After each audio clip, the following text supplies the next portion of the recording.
எபிரேயர் 4ஆம் அதிகாரம் அதனுடைய 1-2 அந்த வசனத்தை நான் உங்களுக்காய் வாசிக்கிறேன். ஆனபடியினாலே அவருடைய இளைப்பாறுதலில் பிரவேசிப்பதற்கு ஏதுவான வாக்குத்தத்தம் நமக்கு உண்டாயிருக்க உங்களில் ஒருவனும் அதை அடையாமல் பின்வாங்கி போனவனாக காணப்படாதபடிக்கு பயந்திருக்க கடவோம். ஏனெனில் சுவிசேஷம் அவர்களுக்கு அறிவிக்கப்பட்டது போல நமக்கும் அறிவிக்கப்பட்டது. கேட்டவர்கள் விசுவாசம் இல்லாமல் கேட்டபடியினால் அவர்கள் கேட்ட வசனம் அவர்களுக்கு பிரயோஜனப்படவில்லை. கர்த்தருடைய வார்த்தை இப்படி சொல்லுகிறது, சுவிசேஷம் அவர்களுக்கு அறிவிக்கப்பட்டது போல நமக்கும் அறிவிக்கப்பட்டது. ஆனால் அவங்க எங்கெல்லாம் விழுந்தாங்க அப்படின்றத நம்ம தொடர்ந்து படித்து கொண்டு வருகிறோம். இன்றைக்கு விசுவாசத்தில் நாம் போராட வேண்டும் என்பதை குறித்து கர்த்தருடைய வார்த்தை நமக்கு சொல்லுகிறது. விசுவாசத்தை பைபிள்லேருந்து எடுத்துட்டோம் அப்படின்னா பைபிளே இல்லை. அதை வேதாகமத்தின் ஆணிவேர், ஒரு விசுவாசியினுடைய வாழ்க்கையில் இருக்கக்கூடிய முக்கியமான ஒன்று. ஆண்டவர் நமக்கு கிருபையை கொடுக்கிறார். அந்த கிருபையை நாம் சுதந்திரிக்கணும் அப்படின்னா நமக்கு விசுவாசம் வேணும். அதனால தான் வசனம் சொல்லுகிறது, கிருபையினாலே விசுவாசத்தை கொண்டு ரட்சிக்கப்பட்டீர்கள் அப்படின்னு சொல்லி. அப்போ அந்த விசுவாசத்தை குறித்து நம்ம தொடர்ந்து படித்து கொண்டு வருகிறோம். ஏன் இதை இவ்வளவு ஃபோக்கஸ் பண்ணி ஆவியானவர் எழுதி வைத்திருக்கிறார்? வேதம் முழுவதிலும் வாசித்தால் இந்த விசுவாசத்தை குறித்து நிறைய காரியங்கள் காணப்படுகிறது. ஏன் அப்படின்னு பார்த்தீங்கன்னா எபிரேயர் 12:1 சொல்லுகிறது, விசுவாசத்தை துவக்குகிறவரும் அதை முடிக்கிறவருமா இருக்கிற இயேசு கிறிஸ்து. அப்போ ஒரு விசுவாசி, ஒரு தேவ பிள்ளைக்கு விசுவாசத்தை அந்த தேவ பிள்ளையுடைய வாழ்க்கையில் துவக்கி அவர் சம்பாதித்த அந்த நல் வாழ்க்கையை இந்த பூமியில் வாழ்வதற்கு அவர் உதவி செய்கிறார். ஆனால் அதே நேரம் அந்த விசுவாசத்தை செயல்பட விடாதபடிக்கு பிசாசு அவங்களுடைய கண் பார்க்கிற அந்த சூழ்நிலைகளையும் அவங்க கேள்விப்படுகிற அந்த வார்த்தைகளையும் அதை பயன்படுத்தி அப்போ விசுவாசத்தை அழிக்க முடியாது. ஆனால் அந்த விசுவாசத்தினால் நாம் நம்முடைய வாழ்க்கையில் ஏற்படுத்தி கொள்ள போகிற அந்த நல் வாழ்க்கையை அனுபவிக்க விடாமல் தடை பண்ண முடியும். இன்றைக்கி அப்படிப்பட்ட தடைகளை தான் நாம் படித்து வருகிறோம். ஒவ்வொரு தடைகளையும் நாம் படித்து அதிலிருந்து அதுக்கு தேவன் வைத்திருக்கிற தீர்வு என்ன என்பதையும் நாம் தொடர்ந்து பார்த்து வருகிறோம். நம்ம அந்த வசனத்துக்கு நேராக போகலாம். யாத்ராகமம் 3ஆம் அதிகாரம் அதனுடைய 8ஆம் வசனத்தில் நம்ம கடந்த நாட்களில் 2 பேரை பார்த்தோம். அந்த வசனம் என்ன சொல்லுகிறது அப்படின்னா, அவர்களை எகிப்தியரின் கைக்கு விடுதலையாக்கவும் அவர்களை அந்த தேசத்திலிருந்து நீக்கி கானானியரும் ஏத்தியரும் எமோரியரும் பெர்சியரும் ஏவியரும் எபூசியரும் இருக்கிற இடமாகிய பாலும் தேனும் ஓடுகிற நலமும் விசாலமான தேசத்திலே கொண்டு போய் சேர்க்கவும் இறங்கினேன். அவர்களுக்கு எப்படி சுவிசேஷம் அறிவிக்கப்பட்டதோ அப்படி நமக்கும் அறிவிக்கப்பட்டது. அவர்களுக்கு அறிவிக்கப்பட்ட சுவிசேஷம் என்னவென்றால், அடிமைத்தன இந்த வீடாகிய எகிப்திலிருந்து விடுதலையாக்கி கர்த்தர் உங்களுக்கு வைத்திருக்கிற பாலும் தேனும் ஓடுகிற நலமும் விசாலமான அந்த இடத்திற்கு நீங்கள் போங்க அப்படின்னு சொல்லி கர்த்தர் சுவிசேஷம் அறிவித்தார். அப்படின்னா என்ன அர்த்தம் அப்படின்னா, அவங்களுடைய கற்பனைக்கு எட்டாத ஒரு வாழ்க்கையை கர்த்தர் வைத்திருந்தார். அவங்க அது வரைக்கும் பார்த்த உலகம் வேற, தேவன் அவர்களுக்கு வைத்திருந்த உலகம் வேற. தேவனுடைய விருப்பத்தின்படி, தேவனுடைய சித்தத்தின்படி தேவன் அந்த பிள்ளைகளுக்கு வைத்திருந்த அந்த நல் வாழ்க்கை அப்படிப்பட்டதாக இருந்துச்சு. அவர்களில் ஒருவரும் அந்த வாழ்க்கை எப்படிப்பட்டது என்று அதுக்கு முன்னாடி பார்த்ததே கிடையாது. அப்போ தேவன் பார்த்து அவர்களுக்கு வைத்திருந்தார். நமக்கும் கல்வாரி சிலுவையில் சிந்தின அந்த இரத்தத்தினால் கழுவப்பட்ட தேவ பிள்ளையாகிய நமக்கு கர்த்தர் வைத்திருக்கிற நல்வாழ்வு இந்த பூமியில் பாலும் தேனும் ஓடுகிற நலமும் விசாலவுமான நல் வாழ்க்கையை கர்த்தர் நமக்கு வைத்திருக்கிறார். நாம் இன்னைக்கு வாழ்கிற வாழ்க்கையில் நாம் திருப்திப்படலாம், ஆனால் தேவனுக்கு அது திருப்தி அல்ல. அவர் வைத்த அந்த வாழ்க்கைக்கு நேராக நம்ம நடத்துவதற்குத்தான் இந்த வார்த்தையை நம்ம நோக்கி அனுப்புகிறார். ஏனென்றால் தேவனுடைய வார்த்தை ஒரு மனுஷனுக்கு அனுப்பப்படுகிறது அப்படின்னா ஒரு நோக்கத்தோடு அனுப்பப்படுகிறது. அந்த வார்த்தைக்கு பின்னாடி தேவனுடைய திட்டம் இருக்குது. அந்த வார்த்தைக்கு பின்னாடி அந்த வார்த்தையை கேட்கிறவனுக்கான வாழ்க்கை இருக்குது. அந்த வாழ்க்கையை தேவன் வைத்திருக்கிற அந்த வாழ்க்கைக்குள்ள அந்த மனுஷியை கொண்டு போய் சேர்ப்பது எதுனா அவர்கள் கேட்கிற வார்த்தை. நாம் வேதத்தில் வாசிக்கிறோம், விசுவாசம் கேள்வியினால் வரும், கேள்வி தேவனுடைய வார்த்தையினால் வரும். கர்த்தருடைய வார்த்தையை கேட்க கேட்க கேட்க நமக்குள்ள விசுவாசம் வர்த்திக்க பண்ணும். அந்த விசுவாசம்தான் தேவன் வைத்திருக்கிற வாழ்க்கைக்கு நேராய் நம்மை நடத்தி கொண்டு போகும். நமக்கு வேதம் சொல்லுகிறது விசுவாசத்தில் போராட்டம் உண்டு. போராட்டம் இல்லாத ஒன்றை கர்த்தர் நமக்கு தரலை. விசுவாச வாழ்க்கை என்பது ரோஜா படுக்கைகளால் ஆனதல்ல. அது ஒரு போராடி தான் நாம் சில காரியங்களை எடுத்துக்கொள்ள வேண்டும். பாவத்தோடும் சாபத்தோடும் பிசாசோடும் மட்டுமல்ல, பாவத்தோடும் சாபத்தோடும் அந்த போராட்டத்தெல்லாம் இயேசு முடித்து அதில் ஜெயம் எடுத்துட்டார். ஆனால் நாம் போராட வேண்டிய சில காரியங்களை கர்த்தர் நமக்கு வைத்திருக்கிறார். அந்த போராட்டத்துக்கு நேராக தான் நம்ம போய்கொண்டிருக்கிறோம். ஆனால் அநேக கிறிஸ்தவர்கள் என்ன சொல்லுவாங்கன்னா, எல்லாம் கர்த்தர் பார்த்து கொள்வார், எல்லாம் அவர் பார்த்துக்கிடுவார் அப்படின்னு நினைப்பாங்க. எல்லாம் அவர் பார்த்து கொண்டாலும் நாம் செய்ய வேண்டிய சில காரியங்களை கர்த்தர் நமக்கு கொடுத்திருக்கிறார். நாம் சில காரியங்களை செய்தாக வேண்டும். அதை தான் தொடர்ச்சியாக நம்ம பார்த்தோம். முதலாவது அதில் வருகிற கானானியர் அப்படின்ற அந்த நபரை பார்த்தோம். அது தாழ்வு மனப்பான்மை அடையாளப்படுத்தக்கூடிய நபர். அந்த தாழ்வு மனப்பான்மை வந்துருச்சுன்னா கர்த்தருடைய ஆசீர்வாதம் அவர்களுக்கு கேள்விப்படுவார்கள், அதை அனுபவிக்க முடியாது. அப்போ அந்த தாழ்வு மனப்பான்மை எப்படி ஜெயிக்கிறது அப்படின்றதை நம்ம பார்த்தோம். அவர்கள் இன்னைக்கு உயிர்த்தெழுதலில் ஆண்டவர் நம்ம எங்கே உட்கார வச்சிருக்கிறார், அந்த இடத்தின் மேன்மை என்ன என்பதை அறிந்து நாம் வாயினால் அதை அறிக்கை பண்ணும் பொழுது அந்த தாழ்வு மனப்பான்மை நம்ம விட்டு நீங்கும். இதை தான் நம்ம முதல் நாள் பார்த்தோம். ரெண்டாவது அந்த ஏத்தியன் அப்படின்னா பேரச்சம், பயம், காரணமில்லாத பயங்கள், எதையும் செய்வதற்கு பயம். உலகம் இன்றைக்கு அதை நோய் என்று சொல்லுகிறது, ஆனால் வேதம் அதை விசுவாசத்தின் எதிரி என்று சொல்லுகிறது. பயந்த மனிதர்களை கொண்டு கர்த்தர் எதுவுமே செய்ய முடியாது. மிஷினரிகள் பயந்திருப்பாங்கன்னா உலகம் முழுக்க இன்னைக்கு சுவிசேஷம் வந்திருக்காது. இயேசுவை ஏற்றுக்கொள்வதற்கு முன்பு உயிர்த்தெழுந்த இயேசுவை பார்க்க போன சீசர்கள் பயந்திருந்தாங்க. பூட்டின கதவுக்குள்ள இயேசு உங்களுக்கு சமாதானம் அப்படின்னு சொன்னார். ஆனால் பரிசுத்த ஆவியை பெற்ற பிறகு அதே சீசர்கள் எந்த ஏரியாவில் யாருக்கு பயந்து கதவை அடைச்சிட்டு உட்கார்ந்துருந்தாங்களோ அதே ஏரியாவில் தைரியமாக நின்று கர்த்தரே இயேசுவே கர்த்தர் அப்படின்றத தைரியமாக அவர்கள் பேசினார்கள். அரசாங்கம் அவர்கள் அடித்தது, சிறையில் போட்டது, அவருக்காக அடிப்படுவதை பாக்கியமாக எண்ணினார்கள். சிறைச்சாலை கதவுகளை ஆண்டவர் திறந்து அவங்களை வெளியில் கொண்டு வந்து பலத்த காரியங்களை செய்தார். அந்த பலத்த காரியங்கள் செய்யப்படுறதற்கான பின்னணி என்னவென்றால் அவர்களுக்குள்ளே இருந்த அந்த பயத்தை பரிசுத்த ஆவியானவர் எடுத்து போட்டார். காரணம் என்ன? அந்த பயத்தினுடைய ஆரம்பம் எது அப்படின்னு பார்த்தீங்கன்னா குற்ற உணர்ச்சி. அந்த குற்ற உணர்ச்சி உள்ளுக்குள்ளே வரும் பொழுது அது அவர்களை முன்னேற விடாமல் பயமுறுத்திக்கிட்டே இருக்கும். அந்த குற்ற உணர்ச்சியிலேருந்து வெளியில் வரணும் அப்படின்னாச்சுன்னா சிலுவையில் இயேசு சம்பாதித்த அந்த நீதி நமக்கு தெரியணும். அப்போ தேவனுடைய நீதியை குறித்த தவறான புரிதல் யாருக்கெல்லாம் இருக்குதோ அவங்க எல்லாருக்குள்ளே அந்த பயத்தின் ஸ்பிரிட் வேலை பார்த்துட்டு இருக்கு. அது பார்த்தீங்கன்னு சொன்னால் விசுவாசத்தில் அவங்கள முன்னேற விடாது. பாலும் தேனும் ஓடுகிற நலமும் விசாலமான அந்த வாழ்க்கையை அனுபவிக்க விடாது. கர்த்தர் நமக்காக சிலுவையில் சம்பாதித்து கொடுத்த அந்த வாழ்க்கையை இந்த பூமியில் வாழ விடாமல் தடை பண்ணுகிற அந்த ஏத்தியன், அதை குறித்து நம்ம போன வாரம் பார்த்தோம். இன்றைக்கு அதில் இருக்கக்கூடிய மூன்றாவது நபரை குறித்து நம்ம பார்க்க போகிறோம். இந்த நபர் கொஞ்சம் முக்கியமான நபர். ஏன்னா நீங்கள் நிறைய சங்கீதங்களில் நிறைய இடங்களில் படிக்கும்போது கூட இதை படிச்சிருப்பீங்க.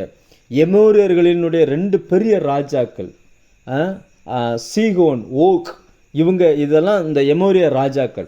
நம்ம அங்கெல்லாம் போகலை. அந்த எமோரியன்னா யார் அப்படின்றத மட்டும் பார்த்துட்டு நம்ம இன்னைக்கு இதை முடிக்கலாம். எமோரியன் என்கிற அந்த வார்த்தை ஆமர் என்கிற அந்த வார்த்தையிலேருந்து வந்திருக்குது.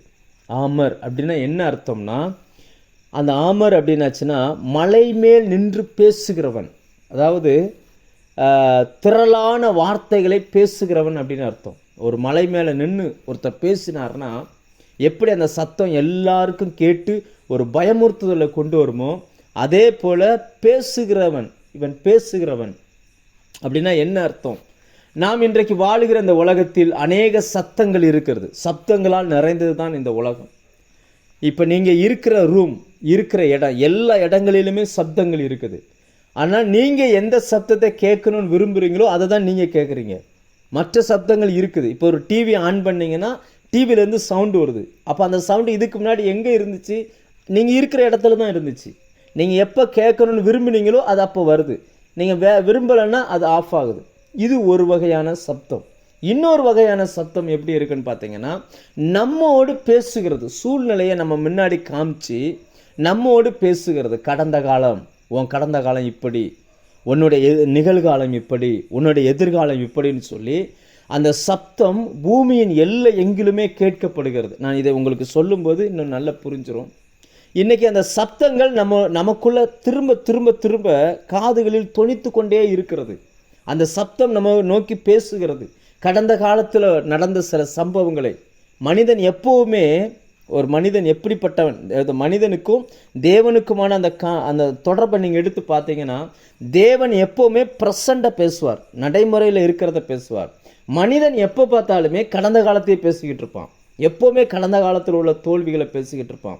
அப்போ இந்த மனுஷனுடைய எண்ணம் எப்போவுமே எப்படி இருக்கும் அப்படின்னாச்சுன்னா, கடந்த கால அந்த காரியத்தை அவனை பேச வைத்தது எது அப்படின்னாச்சுன்னா, கடந்த காலத்தில் அவன் வாழ்க்கையில் நடந்த சில சம்பவங்கள் அவனுக்குள்ளே பேசிக்கொண்டே இருக்கிறது. அந்த சத்தம் பேசிக்கொண்டே இருக்கு. நம்ம வேதத்திலேருந்து ஒரு பகுதியை நாம் புரிந்து கொள்வதற்காக நம்ம வாசிப்போம். நியாயாதிபதிகள் 6ஆம் அதிகாரம் 11ஆம் வசனத்திலிருந்து 14வது வசனம் வரைக்கும் நான் வாசிக்கிறேன். நம்ம எல்லாருக்குமே தெரிந்த வேத பகுதி தான். ஏற்கனவே போன வருஷம் இந்த கிதியோனை குறித்து ஒரு 7-8 வாரம் ரெகுலராக வியாழக்கிழமை எடுக்கும்போது இதெல்லாம் நிறைய எடுத்திருந்தோம். ஆனாலும் ஆவியானவர் இதை நினைவுபடுத்துகிறபடினால் நான் உங்களோடு கூட வாசிக்க விரும்புகிறேன். ஒரு பெரிய ஒரு சூழ்நிலை அங்கே நிலவுகிறது. அந்த சூழ்நிலை எப்படிப்பட்டது அப்படின்னாச்சுன்னா, அந்த இஸ்ரவேல் ஜனங்களை கர்த்தர் மீதியானியருடைய கரத்தில் ஒப்பு கொடுத்தார். இந்த மீதியானியர் யார் அப்படின்னு பார்த்தீங்கன்னா, ஆபிரகாமினுடைய மறுமனையாட்டி கேத்துராளுடைய ஒரு பிள்ளை. நீங்கள் ஆதியாகமம் 25ஆம் அதிகாரத்தில் பார்க்கலாம். அப்போ குடும்பங்களுக்குள்ள அல்லது உறவுகளுக்குள்ள வரக்கூடிய ஒரு பிரச்சனை. அவங்க என்ன, அந்த மீதியானுடைய சுபாவம் என்ன அப்படின்னாச்சுன்னா, அவங்க வயல் விளைய வைப்பாங்க. இஸ்ரவேல் ஜனங்கள் அறுவடை ஆகிற வரைக்கும் பார்த்துட்டே இருப்பாங்க. அறுவடை ஆகி அறுக்க போகிற சமயத்தில் எல்லா வெள்ளாமைக்கும் தீயை வச்சு விட்டு போயிடுவான். அவனும் சாப்பிட மாட்டான், அடுத்தாலையும் சாப்பிட விட மாட்டான். ஆனாலும் அந்த உழைப்பு மட்டும் இவங்களுடையதாக இருக்கும். நிறைய பேர் உழைப்பாங்க, ஏதோ ஒரு இந்த பிரச்சனை தீந்துரும், ஏதோ ஒரு லாபம் வர்ற மாதிரி இருக்கும். திடீர்னு ஏதாவது ஒரு பிரச்சனை அந்த பணம் எங்கேயாவது போய் சேர்ந்துடும். அதை அவங்களால அனுபவிக்க முடியாது.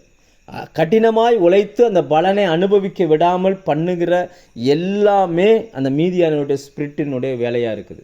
ஸோ இப்படிப்பட்ட அந்த காலகட்டத்தில் கர்த்தர் எப்படி பேசுகிறார், மனுஷன் எப்படி பேசுகிறான் என்பதை குறித்து நாம் இன்றைக்கி நம்ம அதை தெரிஞ்சுக்கூட போகிறோம். முதலாவது நான் வேதத்திலிருந்து இன்றைக்கி அந்த 3ஐயுமே காட்ட போகிறேன். எப்படின்னா, நம்ம நம்ம வாசிக்கிற அந்த எமோரியன் நம்முடைய கடந்த காலத்தை குறித்து நம்மகிட்ட என்ன பேசுகிறான், ப்ரெசண்ட்டை குறித்து என்ன பேசுகிறான், எதிர்காலத்தை குறித்து என்ன பேசுகிறான். அப்போ இதை எப்படி ஓவர் கம் பண்ணுறது, கர்த்தர் அதற்கு என்ன எப்படி வேதத்தின் வசனத்தை வைத்து அதை ஜெயிப்பதற்கு நமக்கு என்ன கற்றுக் கொடுக்கிறார் என்பதை குறித்து நாம் இன்றைக்கு பார்க்க போகிறோம். முதலாவது நான் அதை வாசிக்கிறேன். நியாயாதிபதிகள் 6ஆம் அதிகாரம் 11ஆம் வசனத்திலிருந்தே வாசிக்கிறேன். அதற்கு பின்பு கர்த்தருடைய தூதனானவர் அபியேசியனாகிய யோவாசின் ஊராகிய ஓப்ராவில் இருக்கும் ஒரு கர்வாலி மரத்தின் கீழ் உட்கார்ந்தார். அப்பொழுது அவனுடைய குமாரன் கிதியோன் கோதுமையை மீதியானியரின் கைக்கு தப்புவிப்பதற்காக ஆலைக்கு சமீபமாய் அதை போரடித்தான். கர்த்தருடைய தூதனானவர் அவனுக்கு தரிசனமாகி, பராக்கிரமசாலியே, கர்த்தர் உன்னோடே இருக்கிறார் என்கிற அந்த வார்த்தை ப்ரெசன்ட்ல உள்ளது. இப்போ லைனில் இருக்கிறீங்க, இது ப்ரெசன்ட். இப்போ ஆண்டவர் என்ன சொல்கிறாருன்னா, கர்த்தர் உன்னோடு இருக்கிறார் அப்படின்றார். இது அவர் ப்ரெசன்ட்டில் பேசுகிறாரு. கிதியோனுடைய வார்த்தையை பாருங்கள், 13ஆம் வசனம். அப்பொழுது கிதியோன் அவரை நோக்கி, என் ஆண்டவனே, கர்த்தர் எங்களோடே இருந்தால், அவர் போயிட்டார், அவர் ஃபாஸ்ட்டுக்கு போயிட்டார், இவையெல்லாம் எங்களுக்கு நேரிடுவான் ஏன்? கர்த்தர் எங்களை எகிப்திலிருந்து கொண்டு வரவில்லையா என்று எங்கள் பிதாக்கள் எங்களுக்கு விவரித்து சொன்ன அவருடைய அற்புதங்கள் எல்லாம் எங்கே? இப்பொழுது கர்த்தர் எங்களை கைவிட்டு மீதியானியரின் கையில் எங்களை ஒப்பு கொடுத்தாரே. அதாவது என்ன சொல்கிறாருன்னா, அவர் கடந்த காலத்தை பற்றி பேசிக்கிட்டு இருக்கிறார். இந்த கிதியோனுக்கு கோதுமை கண்ணுக்கு தெரியுது, மீதியானியர் கண்ணுக்கு தெரியுறாங்க. ஆனால் கர்த்தர் உன் கூட இருக்கிறார்னு தேவன் சொல்கிறாரு. கூட இருக்கிற கர்த்தர் மட்டும் கண்ணுக்கு தெரியல.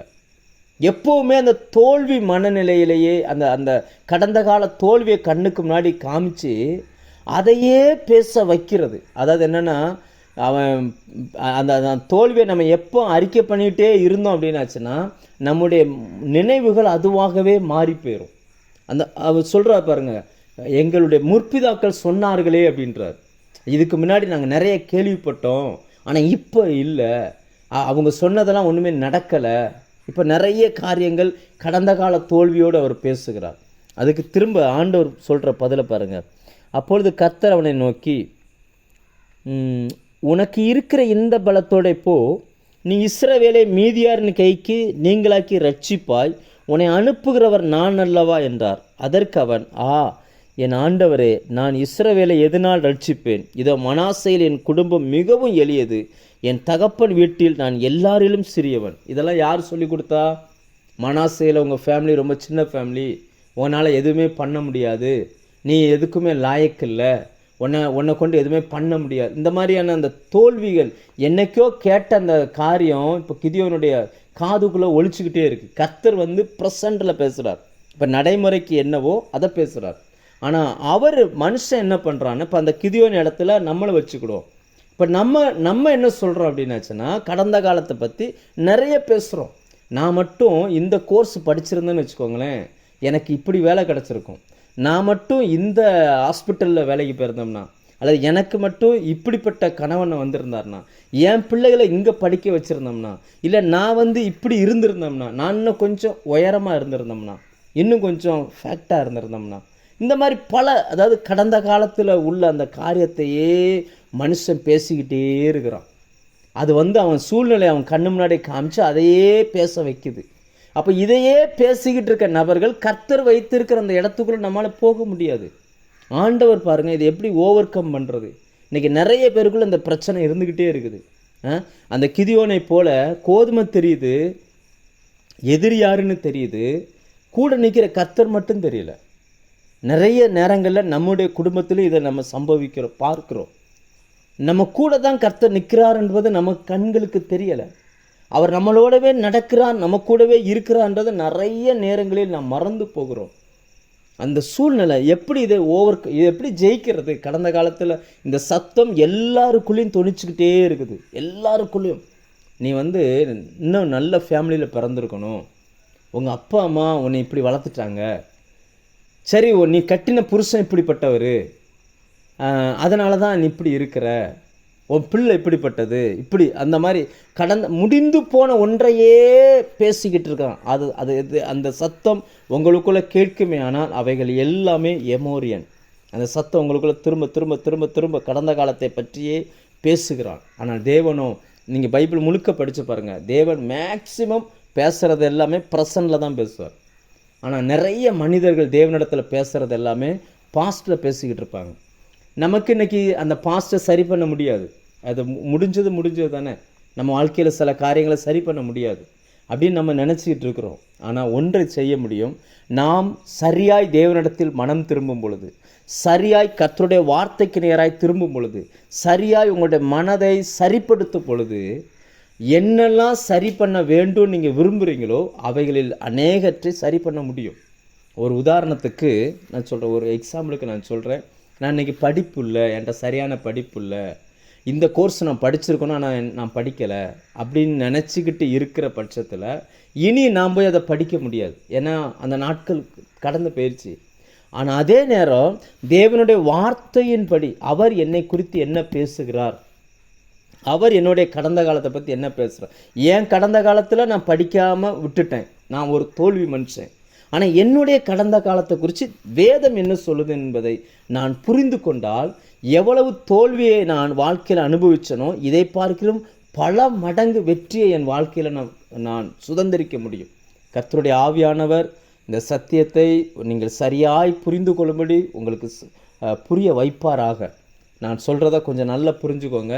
நீங்கள் எந்தெந்த பகுதிகளில் நிச்சயமாக அந்த சத்தியத்தை கேட்கிற அன்றைக்கு கிதியோன் தோல்வி கடந்த கால தோல்வியவே நினச்சி அந்த இருந்த கோதுமையை போரடிக்கிறதுக்காக கோதுமை களத்துக்கு போகாமல் அந்த கோதுமையை எடுத்துகிட்டு திராட்சை பழங்களை போட்டு மிதிக்கிற அந்த இடத்துக்குள்ளே போட்டு காலுக்கு கீழே போட்டு அப்படியே திராட்சை குலை ஆலையில் அவர் நின்று இருக்கிற கொஞ்சம் கோதுமையாவது நம்ம சரி பண்ணி வீட்டுக்கு கொண்டுட்டு போயிடணும் அப்படின்னு நினச்சிக்கிட்டு இருந்து அந்த தோல்வி மனப்பான்மையில் இருந்த அந்த கிதியோனை பார்த்து அன்றைக்கு கர்த்தருடைய ஆவியானவராக இயேசு கிறிஸ்து இந்த காரியத்தை சொன்னார். இன்றைக்கி கர்த்தர் தன்னுடைய வார்த்தையை உங்களுக்கு சொல்லுகிற ஒரு தூதனாய் என்னை கர்த்தர் வைத்திருக்கிறார். நன்றாய் புரிந்து கொள்ளுங்கள். உலகம் நம்மளை குறித்து சொல்லுகிற அந்த கடந்த காலம் என்பது உண்மைதான், அது இல்லைன்னு நான் சொல்லலை. ஆனால் நாம் பேச வேண்டியதோ அல்லது நம்ப வேண்டியதோ அந்த உண்மையை அல்ல. கர்த்தர் நம்மை கொண்டு நம்முடைய கடந்த காலத்தை குறித்து தேவன் பேசுகிற சத்தியங்கள். ஒரு உதாரணத்துக்கு, உங்களுடைய கடந்த காலத்தில் சில தோல்விகள், சில காயங்கள், சில பிரச்சனைகள், சில உபத்திரவங்கள் நீங்கள் சந்திச்சிருக்கீங்க, இல்லைன்னே சொல்லலை. ஒரு முறை ஒரு சகோதரி சொன்னாங்க, எங்கள் அம்மா அப்பாவுக்கு கெட்ட பேர் வந்துடக்கூடாதுன்னு தான் எங்கள் அம்மா அப்பா பார்த்த பையனை நான் கட்டிக்கிட்டேன். ஆனால் எவ்வளவு நல்ல வாழ்க்கை எனக்கு வந்துச்சு தெரியுமா? என்னை ஒரு பையன் விரும்பினான், அவன் இந்த போஸ்டிங்கில் இன்றைக்கி இருக்கிறான், நான் அவனை கட்டியிருந்தேன்னா நான் இப்படி இருந்திருப்பேன் அப்படின்ற மாதிரி சொன்னாங்க. இது நிறைய பேருக்குள்ளே இப்படிப்பட்ட சூழ்நிலைகள் இருக்கலாம். இப்படி நடந்திருந்தா இப்படி ஆயிடுச்சு அப்படின்னு நிறைய சூழ்நிலைகள் இருக்கலாம். ஆனால் இன்றைக்கு நாம் எதை நம்ப வேண்டும் என்றால், ஏற்கனவே நம்முடைய வாழ்க்கையில் நடந்து முடிந்த ஒன்றை அல்ல, நம்மை குறித்து தேவன் என்ன பேசுகிறார், வேதம் நம்மை குறித்து எதிர்காலத்தை குறித்து என்ன பேசுகிறது. நான் உங்களுக்கு காட்ட விரும்புகிறேன். எபேசியர் 1ஆம் அதிகாரம் எடுத்தீங்கன்னா அதனுடைய 4ஆம் வசனத்தை நான் வாசிக்கிறேன். தமக்கு முன்பாக நாம் அன்பில் பரிசுத்தம் உள்ளவர்களும் குற்றம் இல்லாதவர்களுமாய் இருப்பதற்கு அவர் தேவன் உலக தோற்றத்திற்கு முன்னே கிறிஸ்துவுக்குள் நம்மை தெரிந்து கொண்டபடியே. இந்த வார்த்தை சொல்லுகிறது, கிறிஸ்துவுக்குள் நம்மை தெரிந்து கொண்டபடியே. உலக தோற்றத்திற்கு முன். நீங்கள் யோசிச்சு பாருங்கள், உலகமே உருவாக்கப்படலை. உலகம் உருவாகி, அதுக்கப்புறம் மனுஷன் உருவாகி, அதுக்கப்புறம் எத்தனையோ ஜெனரேஷனுக்கு அப்புறம் நீங்களும் நானும் பிறந்திருக்கிறோம். ஆனால் நம்மை குறித்து, உங்களை குறித்து வேதம் என்ன சொல்லுது, உங்களுடைய பாஸ்ட் எது அப்படின்னு சொல்லுது அப்படின்னாச்சுன்னா, நீங்கள் முடிஞ்சு போன ஃபெயிலியரான விஷயங்களை பேசக்கூடாது. எதை பேச சொல்லுது அப்படின்னாச்சுன்னா, தேவன் என்னை உலக தோற்றத்திற்கு முன்னமே தெரிந்து கொண்டார். அந்த தெரிந்து கொள்ளுதல்னா என்ன அர்த்தம் தெரியுமா? தெரிந்து கொள்ளுதல்னா என்ன மீனிங்னா, ஒருவேளை நீங்கள் இன்றைக்கி ஒரு கார் வாங்க போகிறீங்கன்னு வச்சுக்கிடும். ஒரு எக்ஸாம்பிளுக்கு ஒரு கார் வாங்கணும்னு நினைக்கிறீங்க. நீங்கள் போகிறீங்க, உங்களுடைய வலது பக்கத்திலும் இடது பக்கத்திலும் நிறைய கார் ஷோரூம் இருக்குது. ஒவ்வொரு காரும் ஒவ்வொரு பிராண்டடில் இருக்குது. நீங்கள் கண்ணை மூடிட்டு சரி ஏதாவது ஒன்றை போய் எடுத்துகிட்டு வருவோம் அப்படி போக மாட்டீங்க. உங்களுக்கு ஒன்று பிடிக்கும், ஒரு பிராண்ட் பிடிக்கும், நீங்கள் அந்த ஷோரூமுக்கு போவீங்க. அங்கே போனீங்கன்னா நிறைய வெர்ஷன்ஸ் இருக்கும். இது இந்த மாடல், இது இந்த மாடலில் இவ்வளவு அட்வான்ஸ் டெக்னாலஜி இதில் இருக்குது, இது இப்படி இருக்குதுன்னு சொல்லி நிறைய காமிப்பாங்க. நிறைய கலர் இருக்கும், நிறைய வெரைட்டிஸான மாடல்ஸ் இருக்கும். எல்லாத்தையும் நீங்கள் பார்ப்பீங்க. பார்த்துட்டு உங்களுக்கு எது பெஸ்ட்டுன்னு தோணுதோ அதை நீங்கள் தெரிந்தெடுப்பீங்க. இது மனுஷனே இப்படி என்றால், தேவனும் உலகமே உருவாக்கப்படலை. இன்னும் இனப்பெருக்கம் என்கிற ஒரு சிஸ்டத்தையே தேவன் அது செய்யவே இல்லை. மனுஷனே இன்னும் வரலை. ஆனால் அப்போவே கிறிஸ்து இயேசுவுக்குள் உங்களையும் என்னையும் தேவன் தெரிந்து கொண்டார். அந்த வார்த்தை ரொம்ப முக்கியமானது. தெரிந்து கொண்டபடினாலே தெரிந்து கொண்டார். அவர் பார்த்தார், உங்கள் ஜெனரேஷனில் அப்படியே பார்க்குறார். ஜெனரேஷனில் பார்த்துட்டு இருக்கிறதுலே யார் பெஸ்ட்டு அப்படின்னு பார்க்குறார். பார்த்து அவர்களை தெரிந்து கொண்டார். அப்படி தேவனால் தெரிந்து கொள்ளப்பட்ட பெஸ்ட்டான மனிதர்கள் தான் நீங்கள். அப்படி தேவன் பார்த்து செலக்ட் பண்ண நபர் தான் நீங்கள். இதைத்தான் நாம் அறிக்கை பண்ண வேண்டும். ஏனென்றால் சப்தத்தை ஜெயிக்கிறதுக்கு நீங்கள் இன்னொரு சப்தத்தை தான் பயன்படுத்த முடியும். வார்த்தைகளின் யுத்தம் அப்படின்னு இதை சொல்லுவாங்க. அது எப்படி ஜெயிக்கிறது அப்படின்னாச்சுன்னா, உங்கள் வாழ்க்கையில் கடந்த காலத்தை குறித்து அந்த எண்ணங்கள் வரும்பொழுதெல்லாம் நீங்கள் ஒன்று நினைக்கணும், நான் தேவனுடைய பெஸ்ட்டு, அவர் என்னை பெஸ்ட்டாக செலக்ட் பண்ணியிருக்கிறாரு. ஒருவேளை உங்கள் குடும்பத்தில் இருக்கிற எல்லாரை பார்க்கிலும் நீங்கள் படிப்பில் குறைந்தவர்களாக இருக்கலாம், அழகில் குறைந்தவர்களாக இருக்கலாம், திறமையில் குறைந்தவர்களாக இருக்கலாம். இது உலக பார்வைக்கு தான். தேவனுடைய பார்வையில் உங்களை தான் அவருக்கு பிடிச்சிருக்கு. உங்களை தான் அவர் பெஸ்ட்டாக செலக்ட் பண்ணியிருக்கிறார். நாங்கள் போய் ஒரு பொருளை செலக்ட் பண்ண போகும்போது பெஸ்ட்டாக நம்ம செலக்ட் பண்ணுறோம். அந்த பெஸ்ட்டை எப்படி செலக்ட் பண்ணுறோம் அப்படின்னா, நாம் நம்ம டேஸ்ட்டுக்கு பிடிச்ச மாதிரி வாங்குகிறோம். என்னுடைய டேஸ்ட்டுக்கு இது தான், எனக்கு இது தான் பிடிச்சிருக்கு அப்படின்னு நம்ம டேஸ்ட்டுக்கு பிடிச்ச மாதிரி வாங்குகிறோம். அப்படி தான் கர்த்தருடைய டேஸ்ட்டுக்கு பிடிச்சவங்க நீங்கள். கர்த்தர் உங்களை அப்படி தன்னுடைய விருப்பங்களுக்கு உகந்தவர்களாய் உங்களை பார்க்கிறார். அப்படி உங்களை செலக்ட் பண்ணி எடுக்கிற அந்த செயலுக்கு பேர் தான் வேதம் சொல்லுகிறது தெரிந்தெடுத்தல். நம்ம நினச்சிக்கிட்டு இருக்கிறோம் நிறைய நேரங்களில், கடந்த காலத்தில் நான் இப்படி வந்துட்டேன், இந்த குடும்பத்தில் வந்துட்டேன், இந்த ஊருக்கு தெரியாத்தனமாக வந்துட்டேன், தெரியாத்தனமாக இந்த வேலைக்கு நான் போயிட்டேன், தெரியாத்தனமாக இப்படி போயிடுச்சு, நான் மட்டும் கொஞ்சம் சின்ன வயசில் இப்படியெல்லாம் இருந்திருந்தேன்னா நான் இப்படி ஆகியிருப்பேன் அப்படின்னு நம்ம ஏற்கனவே நம்ம பாஸ்ட்டை பேசுகிறோம். ஆனால் வேதம் என்ன சொல்லுது அப்படின்னா, இல்லை, அவருடைய பெஸ்ட்டு நீங்கள், நீங்கள் இப்படி இருந்தாலும் அவர் உங்களை பெஸ்ட்டாக தான் பார்க்குறார். அவருடைய டேஸ்ட்டுக்கு தகுந்தபடி உங்கள் வாழ்க்கையை வச்சுருக்கிறார். அவருக்கு பிடித்தமானபடி உங்கள் வாழ்க்கையை அவர் வடிவமைச்சு வச்சுக்கிட்டு இருக்கிறார். அவருக்கு உங்களை விரும்பினதுனால உங்களை இப்படி டிசைன் பண்ணி கொண்டு வந்திருக்கிறார். இதுதான் வேதம் நமக்கு கற்றுக் கொடுக்கக்கூடிய ஆவிக்குரிய சத்தியம். இன்றைக்கி நீங்கள் உண்மையை நம்ப போகிறீங்களா, சத்தியத்தை நம்ப போகிறீங்களா?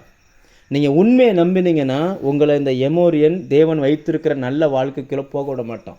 ஆனால் சத்தியத்தை நம்பினீங்கன்னா, சத்தியம் என்னும் வார்க்கச்சை, இந்த சத்தியம் என்னும் அந்த கச்சை, அது ஒரு விதத்தில் பெல்ட்டு. நீங்கள் அந்த சத்தியம் ஒரு கேடகம், சங்கீதத்தில் வரும் சத்தியம் என்னும் கேடகம் அப்படின்னு சொல்லி, நீங்கள் அது புதிய ஏற்பாட்டில் விசுவாச கேடகம்னு வருது. நீங்கள் எதை நம்ப போகிறீர்கள் இன்றைக்கு? உங்களுடைய கடந்த காலம் எப்படி இருக்கிறது? கொஞ்சம் யோசிச்சு பாருங்கள். கடந்த காலத்தில் அந்த எமோரியன் பேசுகிற பேச்செல்லாம் எப்போவுமே இந்த உலகத்தோடு சம்மந்தப்பட்டது. ஆனால் தேவன் பேசுகிறது உலக தோற்றத்திற்கு முன்பே உள்ளது. யோசிச்சு பாருங்கள். உலகத்தில் இருக்கக்கூடிய பெரிய பெரிய அதிகாரிகளை கர்த்தர் செலக்ட் பண்ணலை, பிரதமர்களை கர்த்தர் செலக்ட் பண்ணலை, மந்திரிமாரை கர்த்தர் செலக்ட் பண்ணலை. ஆனால் சாதாரண உங்களை கர்த்தர் தெரிந்து கொண்டார். உங்கள் தலைமுறையை பாருங்கள். உங்கள் தலைமுறைக்கு முன்னாடி எத்தனை பேர் கிறிஸ்துவை ஏற்றுக்கொண்டு இருப்பாங்க, எத்தனை பேர் ஏற்றுக்கொள்ளாமல் இருக்கிறாங்க. உங்களை விட நல்லவர்கள் எத்தனை பேர் வாழ்ந்துருப்பாங்க. சில நேரங்கள் நம்ம நினைக்கிறோம், எங்கள் தாத்தா மட்டும் கொஞ்சம் ஒழுங்காக இருந்திருந்தாருன்னா எனக்கு நிறைய சொத்து இருந்திருக்கும் அப்படின்லாம் நம்ம நினைக்கிறோம். தாத்தா கதையெல்லாம் பேசாதீங்க. நம்மை உண்டாக்கின கர்த்தருடைய கதையை பாருங்கள். அவர் உங்களை பெஸ்ட்டாய் அவர் பார்க்கிறார். அவருக்கு பிடித்தவர்களாய் உங்களை பார்த்துருக்கிறார். இது கடந்த காலத்தை குறித்து பேசுகிற இந்த வார்த்தை. இப்போ ப்ரெசண்டில் அந்த எமோரியன் என்னென்ன வார்த்தைகளை பேசுகிறான் இப்போ நடைமுறையில். ஒரு சில ஒரு வசனத்தை வாசிப்போம். 2 நாளாகமும் ரொம்ப தெரிஞ்ச ஒரு வேத பகுதி தான். 2 நாளாகமும் 20ஆம் அதிகாரத்தில் அந்த ராஜா ஒரு ஜெபம் பண்ணுகிறார். அந்த ஜெபத்தில் அன்னைக்கு அந்த ராஜா பண்ணுகிற அநேக வார்த்தைகளை நம்ம சொல்கிறோம். இப்போ ப்ரெசண்டில் என்ன மனுஷனுடைய வார்த்தை இப்போ கவனிங்க. 2 நாளாகமும் 20ஆம் அதிகாரம் 12ஆம் வசனம். எங்கள் தேவனே, அவர்களை நீர் நியாயம் தீர்க்க மாட்டீரோ? நம்ம அநேக நேரங்களில் நம்ம சொல்கிறது, ஆண்டவரே இதுக்கு நீங்கள் ஒரு முடிவு கட்ட மாட்டீங்களா ஆண்டவரே, இதுக்கு ஒரு முடிவு கட்டுங்க ஆண்டவரே, அவர்களை நீர் நியாயம் தீர்க்க மாட்டீரோ? எங்களுக்கு விரோதமாய் வந்த அந்த ஏராளமான கூட்டத்திற்கு முன்பாக நிற்க எங்களுக்கு பலன் இல்லை, நாங்கள் செய்ய வேண்டியது என்னதென்று எங்களுக்கு தெரியவில்லை. இன்றைக்கி நம்ம சொல்கிறது இல்லை, இது ப்ரெசண்டில் வருது. எங்களுக்கு பலன் இல்லை, எங்களுக்கு என்ன செய்யணும்னு தெரியலை. சூழ்நிலை இப்படி இருக்குது ஆண்டவரே, நீங்கள் அவங்களை நியாயம் தீர்க்க மாட்டீங்களா? எத்தனை காலம் இப்படியே போய்கிட்டு இருக்கோம். இது நாங்கள் எப்படி அப்படி எப்போவுமே நம்ம என்ன இந்த சத்தம் என்ன சொல்லுது அப்படின்னாச்சுன்னா, இல்லை இல்லை இல்லை, இந்த பிரச்சனையை மேற்கொள்வதற்கு உனக்கு திறமை இல்லை, இதிலேருந்து தப்புவதற்கு உனக்கு ஞானம் இல்லை, இதிலேருந்து சரி பண்ணி வெளியில் வர்றதுக்கான வாய்ப்பு இல்லை. நிறைய முறை இப்படி சொல்லுகிறது. இதெல்லாம் ஒரு குறிப்பிட்ட வயசில் நீ ஊழியத்துக்கு வந்திருந்தேன்னா நேரம் வேறு மாதிரி போயிருக்கலாம். இப்போ அதுக்கு சான்ஸ் இல்லை. உலகம் சொல்லும் 45 வயசு 50 வயசுக்கு மேலே குழந்தை பிறக்க சான்ஸ் இல்லை. ஆனால் வேதம் சொல்லுகிறது 90 வயசில் அந்த பெண் சாராள் கர்ப்பவதி ஆனாள். அப்போ தேவனால் கூடாத காரியம் ஒன்றுமே இல்லை. தேவனால் எல்லாமே கூடும். ஆனால் நம்ம ப்ரெசண்டில் நம்ம சொல்லிக்கிட்டு இருக்கிறது என்னென்னா, இல்லை வாய்ப்பு இல்லை, எனக்கு தெரியலை, என்ன செய்கிறதுன்னு புரியலை. நம்ம இதையே சொல்லிக்கிட்டு இருக்கிறோம். இதை எப்படி ஜெயிக்கிறது? இதை எப்படி ஓவர் கம் பண்ணுறது? இதை குறித்து சத்தியம் என்ன சொல்லுகிறது? ஈவன் எமோரியன் சொல்லுகிற சவுண்டு இல்லை. ஆனால் சத்தியம் என்ன சொல்லுகிறது? வாசிப்போம். அதில் பார்த்தீங்கன்னா பிலிப்பியர் 4ஆம் அதிகாரம் 13ஆம் வசனத்தில், என்னை பலப்படுத்துகிற கிறிஸ்துவினாலே எல்லாவற்றையும் செய்ய எனக்கு பலன் உண்டு. அங்கே உலகம் சொல்லுது இல்லைன்னு சொல்லி, ஆனால் கர்த்தருடைய வார்த்தை சொல்லுகிறது உண்டு அப்படிங்குது. எனக்கு பலன் உண்டு, அவர் பலப்படுத்துவார். அந்த வார்த்தையை கவனிங்க. என்னை பலப்படுத்துகிற அப்படின்னா ப்ரெசண்டில் வருது அந்த வார்த்தை. நான் இப்போ உள்ள காலத்தில் வருது. பலப்படுத்த போகிறேன்னு வசனம் சொல்லலை. பலப்படுத்தின அப்படின்னா அது கடந்த காலம். பலப்படுத்த போகிறேன்னு சொல்லலை, பலப்படுத்துகிற கிறிஸ்துவினாலே. உங்களுக்கு இருக்கிற இந்த பலம் போதுங்க. கர்த்தர் தருகிற அந்த பலத்தை வச்சு இப்போ உங்கள் கண்ணு முன்னாடி இருக்கிற எல்லாவற்றையும் செய்ய உங்களுக்கு பலன் உண்டு. நீங்கள் பலகீனராக இருந்தாலும் கர்த்தர் உங்களை பலவானாகவே பார்க்கிறார். உங்களுடைய விசுவாசமே உலகத்தை ஜெயிக்கிற ஜெயம். கர்த்தர் உங்களுக்கு அந்த பலனை தர முடியும். கர்த்தர் உங்களை பலப்படுத்துகிறவர். ஒரு நாள் உங்களை விட்டுட்டு அவர் தூரம் போகிறவரே கிடையாது. கர்த்தர் அந்த பலனை தருவார். போன வருஷம் ஒரு நாள், எனக்கு தேதி சரியாக ஞாபகம் இல்லை, ஒரு நாள் பார்த்தீங்கன்னா சரியான ஃபீவர், எந்திரிக்க முடியலை. ஆனால் இதே போல் ஒரு வியாழக்கிழமை, இந்த மெசேஜ் கொடுக்குற அந்த நாள் வியாழக்கிழமை 4:30 to 5:30, என்னால் எந்திரிக்க முடியல. நாம் வேறு என்னால் முடியாதுன்னு நான் போட்டுடலாம். என்னால் உடம்பு முடியலை, நான் இன்றைக்கி செய்தி கொடுக்க மாட்டேன்னு சொல்லலாம். யாரும் நம்மளை கேட்க போகிறதில்ல. ஆனால் சரீரம் சொல்லுது முடியாது அப்படின்னு சொல்லி. ஆனால் எனக்குள்ள ஒரு சத்தம் கேட்குது, என்னை பலப்படுத்துகிற கிறிஸ்துவினாலே எல்லாவற்றையும் செய்ய எனக்கு பலன் உண்டு. கரெக்டாக அந்த டைம் வந்த உடனே பெட்லேயே எந்திரிச்சு உட்காந்தேன். நான் எந்த வேதவசனம் படிக்கலை, ஜெபத்தோடு ஆண்டவரே என்னை நடத்துங்கன்னு சொல்லி நான் பாட்டுக்கு பிரசங்கம் பண்ண ஆரம்பித்தேன். 1 மணி நேரம் பிரசங்கம் பண்ணி முடிச்சுட்டு அவ்வளோதான், பேசாமல் திரும்ப படுத்துக்கொண்டேன். எப்படி இந்த பலன் வந்தது? என்னை பலப்படுத்துகிற கிறிஸ்து அவர் உங்கள் பக்கத்தில் இருக்கிறார். உங்கள் வீட்டில் நடக்கிற சில சூழ்நிலைகளை எப்படி சரி பண்ணுறேன்னு எனக்கு தெரியலை. என் பிள்ளை வாழ்க்கையை எப்படி சரி பண்ணேன்னு தெரியலை. என் பையன் ரொம்ப ஓவராக பேசுகிறான், அதை எப்படி கரெக்ட் பண்ணணும்னு எனக்கு தெரியலை. அப்படிலாம் நம்ம தெரியலைன்னு நம்ம சொல்கிறோம். ஆண்டவர் சொல்ல, நான் உன்னை பலப்படுத்துவேன், உன்னால் அதை சரிப்படுத்த முடியும். கர்த்தருடைய பலத்தை சார்ந்து கொள்ளுங்கள். நீங்கள் அறிக்கையிடுங்க, வாயை திறந்து இதை அறிக்கையிடணும். கர்த்தர் எனக்கு பலன் தருவார், என் குடும்பத்தை நான் சரி பண்ணுவேன். ஏன்னா ஆண்டவர் சொல்லியிருக்கிறார், புத்தியுள்ள ஸ்திரீ தன் வீட்டை கட்டுவார். கர்த்தருக்குள் தான் புத்தி ஞானம் எல்லாமே இருக்குது. நீங்கள் இப்படி அறிக்கை செய்ய பழகிக்கொள்ளுங்கள்.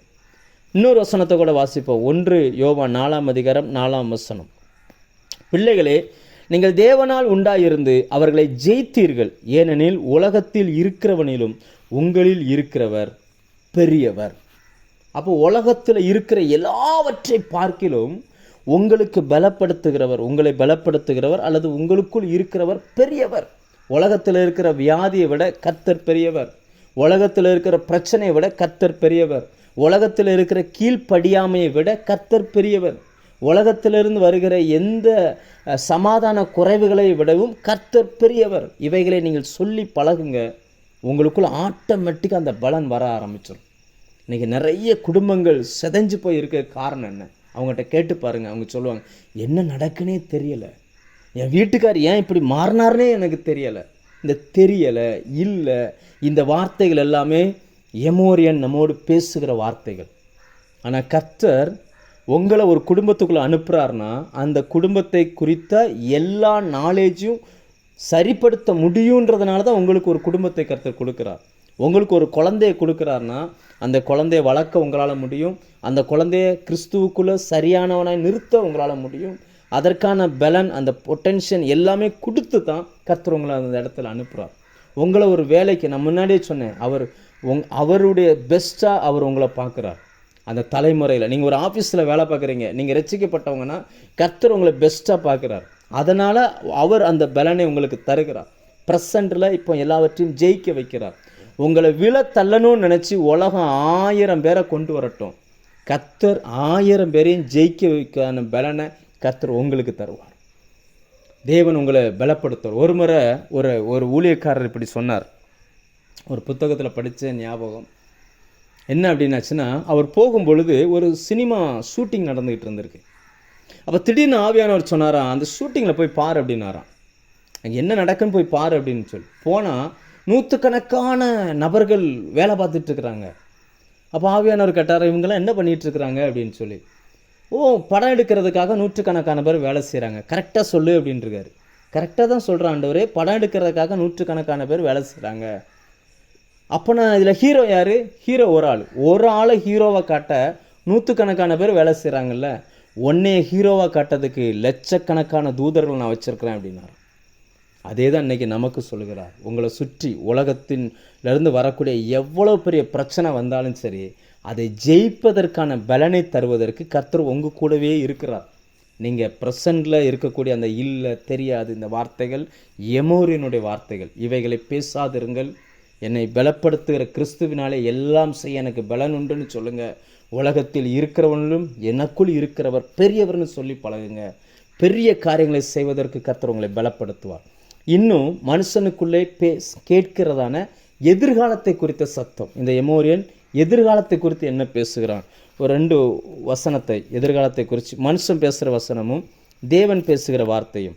எசேக்கியேல் 37ஆம் அதிகாரம் அதனுடைய 11வது வசனம். அதை பார்த்தீங்கன்னா மனுஷன் பேசுகிறான் பாருங்கள்.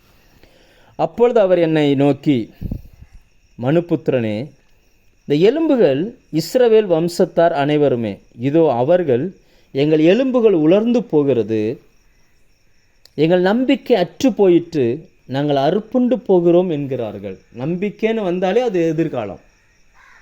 இன்றைக்கி என்ன சொல்கிறாங்களாம் தேவ பிள்ளைகள்? எங்கள் நம்பிக்கையே இல்லை.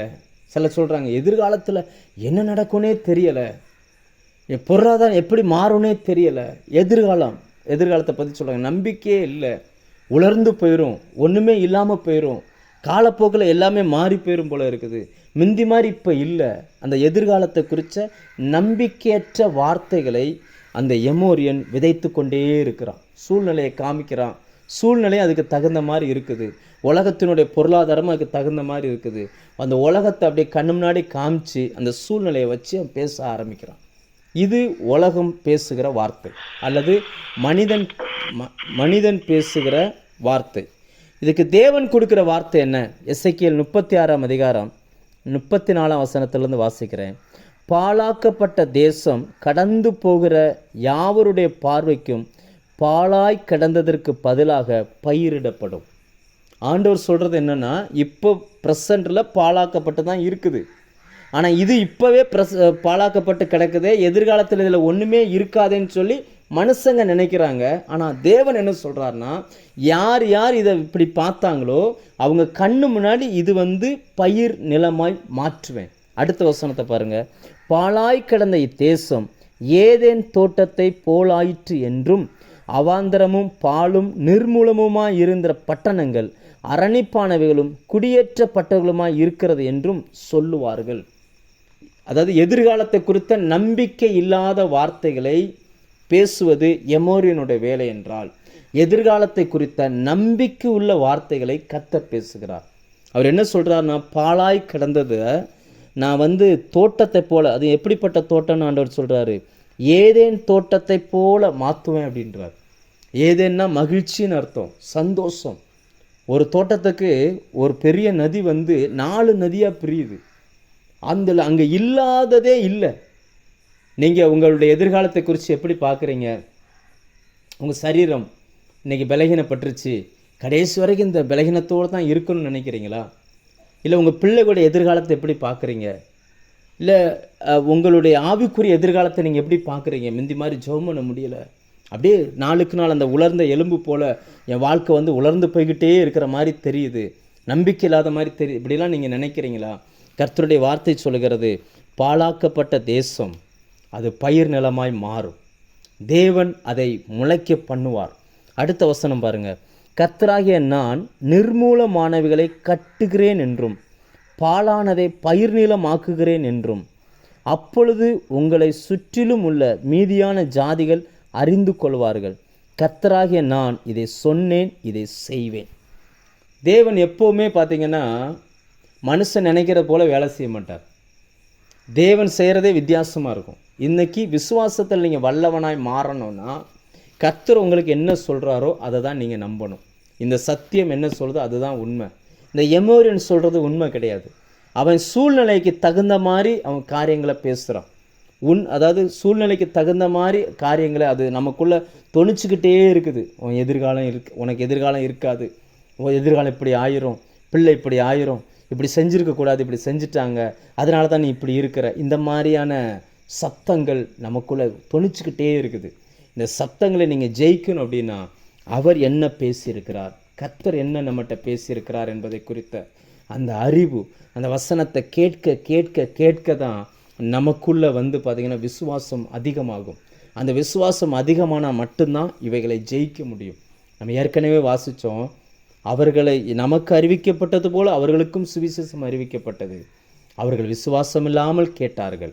அவங்க அந்த விசுவாசத்தில் குறைஞ்சிட்டாங்க. என கேள்வி தேவனுடைய வார்த்தையினால் வரும். விசுவாசம் இல்லாமல் கேட்டபடியினால் கேட்ட வசனம் அவர்களுக்கு பிரயோஜனப்படவே இல்லை. இந்த எமோரியனை போல இன்னைக்கு எத்தனை சப்தங்களை நாம் கேட்டுக்கொண்டே இருக்கிறோம். நம்ம வாழ்க்கையில் எவ்வளவு சப்தங்களை நம்ம கேட்குறோம். யார் பேசுனா கூட சூழ்நிலை காரணம் காமிச்சு எதையாவது ஒன்று சொல்லிக்கிட்டே இருக்கிறாங்களே தவிர தேவனுடைய வார்த்தை மட்டும்தான் நம்மளை மோட்டிவேட் பண்ணுது. அந்த வார்த்தை சொல்லுகிறது, நீங்கள் பெஸ்ட்.